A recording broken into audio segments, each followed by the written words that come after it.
हे भगवान भोलेनाथ, मेरी पुत्री सीमंतनी पर दया करें।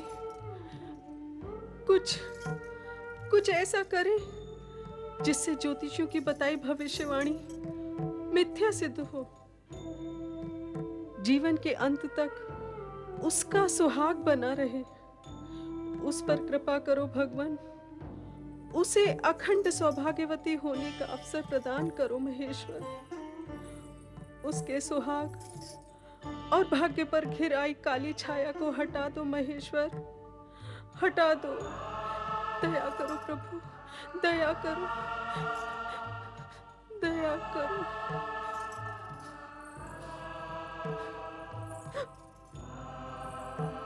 पुत्री सीमंतनी, भगवान शिव से मेरे लिए दया की भीख क्यों मांग रही थी माँ? मेरे भाग्य पर, मेरे सुहाग पर ऐसी ऐसी कौन सी छाया मंडरा रही है माँ? ज्योतिषियों ने मेरे बारे में क्या भविष्यवाणी की है माँ? माँ मुझे बताओ। तुमने ये सब कहां से सुन लिया? तुम्हें ये सब जानने की आवश्यकता नहीं है पुत्री। कैसी बातें कर रही हो माँ?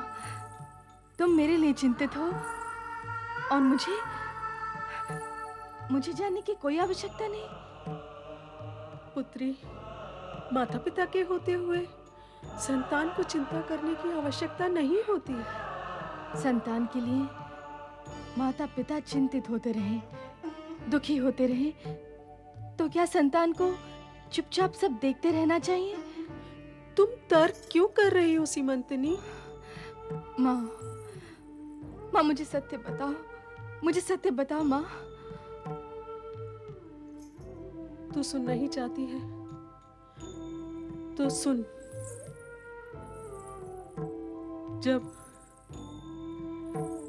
जब तेरा जन्म हुआ था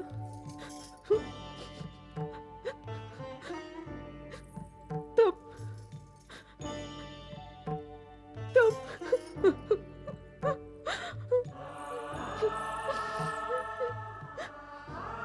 कुछ अशुभ अवश्य है, इसलिए तुम इतनी चिंतित हो रही हो। माँ मुझे बताओ कि जब मेरा जन्म हुआ था तब क्या हुआ था? तब ज्योतिषियों ने भविष्यवाणी की थी कि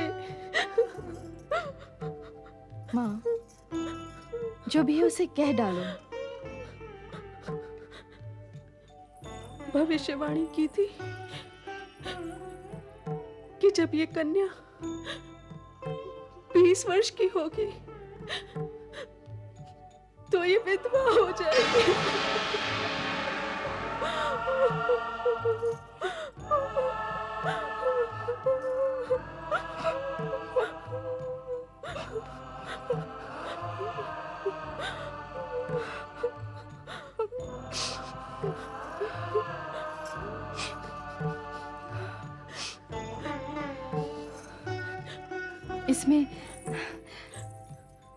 इसमें इतना चिंता करने की कोई आवश्यकता नहीं माँ।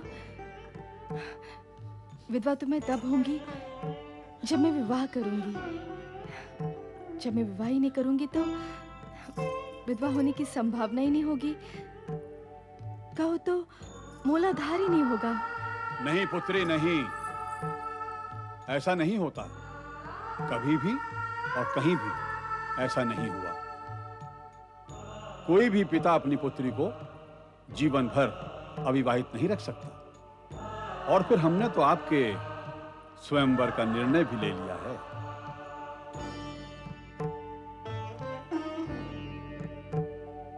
महारानी, इसमें आश्चर्य का कोई कारण नहीं। और हां, हम अपने मित्र इंद्रसेन के पुत्र को शत्रुओं से बचाकर अपने साथ ले आए हैं। उनके सत्कार और उनके स्वागत का सारा प्रबंध आप ही को करना है। अवश्य महाराज।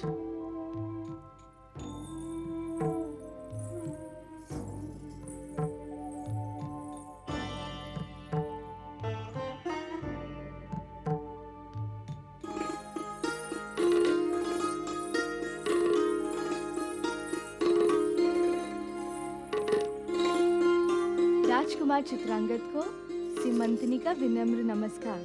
राजकुमारी सीमंतनी, नमस्कार। पिताजी ने बताया कि आप शत्रुओं को पराजित करके यहाँ पधारे हैं, इसलिए हमारी हार्दिक बधाई स्वीकार करें। नहीं राजकुमारी, मैं इस बधाई का पात्र नहीं हूं। क्यों?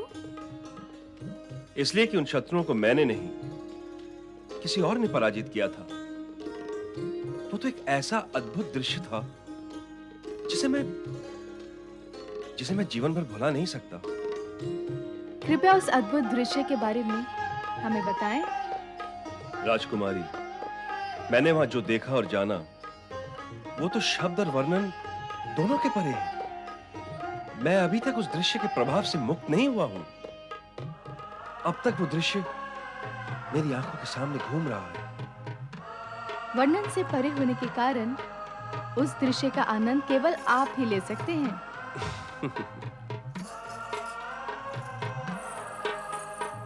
पिताजी ने आपकी सेवा और सुविधा के लिए मुझे दायित्व दिया है।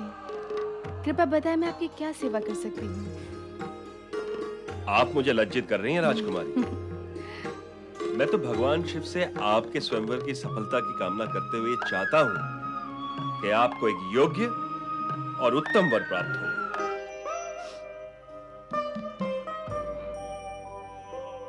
क्या हुआ राजकुमारी? क्या मैंने कुछ अनुचित कह दिया? मैंने तो आपके स्वयंवर की सफलता की कामना की है। नहीं राजकुमार, आपने जो कहा वो उचित और शुभ था, किंतु मैं आपकी शुभकामना स्वीकार नहीं कर सकती।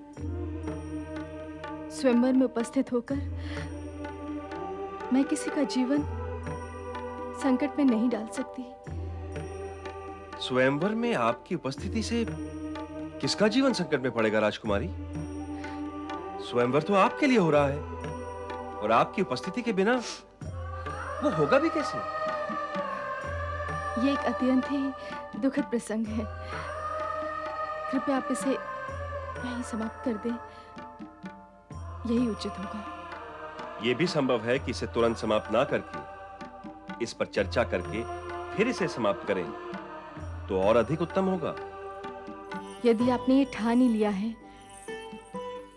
कि इस दुखद प्रसंग को जानकर रहेंगे तो सुने। जब मेरा जन्म हुआ तो ज्योतिषियों ने भविष्यवाणी की थी कि 20 वर्ष की आयु में मैं विधवा हो जाऊंगी। स्वयंवर में किसी का वरण करके मैं किसी का जीवन संकट में नहीं डालना चाहती। अच्छा, मैं चलूंगी। तनिक ठहरिए राजकुमारी, और ये सुनकर जाएं कि मेरी माताश्री के विषय में भी ज्योतिषियों ने ऐसी ही भविष्यवाणी की थी, किंतु मेरी माता देवी पार्वती की कृपा से आजीवन सौभाग्यवती रहीं और अब भी हैं। माता पार्वती की कृपा से? राजकुमारी, आप सच्चे मन से माता पार्वती की आराधना करें, फिर देखते ही देखते ये दुर्भाग्य की काली छाया सौभाग्य की ज्योति में बदल जाएगी।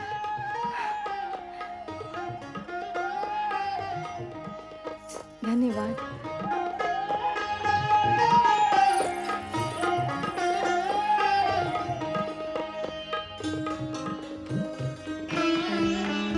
भगवत्यै पार्वत्यै नमः। ओम भगवत्यै पार्वत्यै नमः। ओम भगवत्यै पार्वत्यै नमः। ओम भगवत्यै पार्वत्यै नमः। ओम भगवत्यै पार्वत्यै नमः। नारायण नारायण नारायण। ओम भगवत्यै पार्वत्यै नमः। ओम भगवत्यै पार्वत्यै नमः। ओम भगवत्यै पार्वत्यै नमः। ओम भगवत्यै पार्वत्यै नमः। ओम भगवत्यै पार्वत्यै नारायण नारायण। ओम भगवत्यै पार्वत्यै नमः। ॐ भगवत्यै पार्वत्यै नमः। ॐ भगवत्यै पार्वत्यै नमः। ॐ भगवत्यै पार्वत्यै नमः। ॐ भगवत्यै पार्वत्यै नमः। नारायण नारायण। ॐ भगवत्यै पार्वत्यै राजकुमारी नमः। सीमंतिनी, आप अपने माता पिता की आज्ञा लिए बिना इस वन प्रदेश में माता पार्वती की आराधना किस उद्देश्य से कर रही हैं? प्रणाम देवर्षि। कल्याण भव। देवर्षि, जब आपको ये ज्ञात है कि मैं माता पिता को बताए बिना इस वन प्रदेश में माता पार्वती की आराधना कर रही हूँ, तब तो आपको ये भी ज्ञात होगा कि इस आराधना के पीछे मेरा उद्देश्य क्या है। नारायण नारायण। किंतु राजकुमारी सीमंतिनी, क्षमा करे देवर्षि, आपने दर्शन देकर मुझे कृतार्थ अवश्य किया है, किंतु मैं अपने निश्चय पर अटल हूं। जब तक माता पार्वती स्वयं प्रकट होकर मुझे आजीवन सौभाग्यवती होने का वरदान नहीं दे देती, तब तक मैं अन्न जल त्याग कर उनकी आराधना करूंगी। अंत में भले ही मुझे अपने प्राण ही क्यों ना त्यागने पड़े। नारायण नारायण। नहीं नहीं राजकुमारी, ऐसा कदापि नहीं होगा। माता पार्वती बहुत दयालु है, वो तुम्हारी आराधना अवश्य सुनेंगी। कल्याण भव। प्रणाम देवर्षि। नारायण नारायण।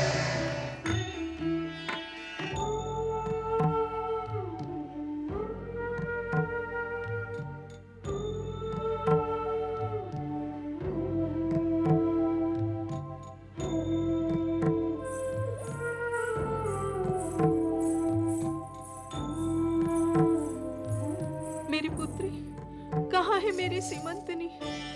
महाराज कुछ करिए महाराज। पुत्री के बिना मेरे प्राण सूखे जा रहे हैं। न जाने कहाँ होगी, किस स्थिति में होगी वह। महाराज उसे ढूंढे।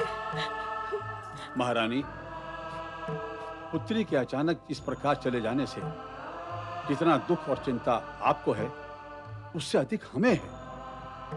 हमने राज्य के चारों ओर सैनिकों को भेज दिया है। हाय मेरी पुत्री, तेरी बुद्धि को क्या हो गया? तूने तनिक भी विचार नहीं किया कि तेरे चले जाने से तेरे माता पिता के मन पर कितना आघात लगेगा। इस प्रकार माता पिता को बिना बताए जाने वाली संतान के मन में क्या तनिक भी विचार नहीं आता?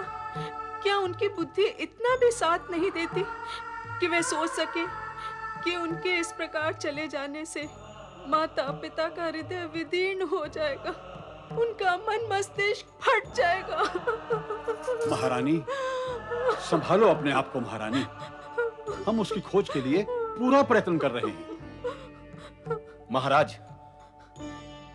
महाराज चित्रसेन की जय हो। आओ सेनापति भद्रेश, क्या समाचार लाए हो?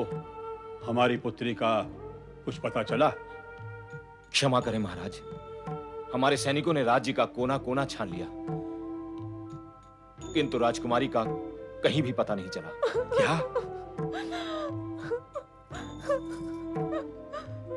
हे भगवान, ये किस संकट में डाल दिया है? उधर स्वयंवर के लिए राजाओं और राजकुमारों का आगमन आरंभ हो चुका है, और इधर जिस राजकुमारी का स्वयंवर है उसी का पता नहीं। कैसा मानसिक कष्ट भोगना पड़ रहा है हमें। क्या युवा पुत्री का माता पिता होना अभिशाप है? महाअभिशाप है, महाअभिशाप है, महाअभिशाप है, महाअभिशाप है, महाअभिशाप है, महाअभिशाप है।